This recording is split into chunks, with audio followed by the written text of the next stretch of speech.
المخرج المناضل الفنان الجميل خالد يوسف، اهلا بيك معانا. اهلا بيك، ميرسي. قول لي بقى انطباعك النهارده ايه عن المهرجان بعد غيابه لمده سنه كامله؟ اكيد احساسك مختلف. لما جيت، لان انا جاي من الميدان يا دوبك غيرت بس هدومي، ما رضيتش اجيب التيشيرت يعني عشان الناس فحسيت ان الثوره مستمره. حسيت. إيه احساسك ايه النهارده في الميدان؟ ايه الاحساس اللي جاي؟ لما جيت المهرجان ان الثوره مستمره بجد، لاني ميدان وثوره ومظاهرات، وجيت هنا لقيت الجو نفسه، ولقيت اللي موجودين دول كلهم طول عمرهم بيعملوا افلام وبيعملوا فن عشان ينتصروا للعداله وللحريه وللتنوير، وبيحاربوا الظلام والتخلف والرجعيه، والثوره معموله عشان ده.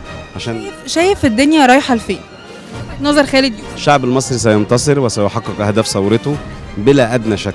يعني عندي يقين كامل ان الشعب ده هينتصر وهيحقق اهداف ثورته. شايف صناعه السينما المصريه ازاي دلوقتي؟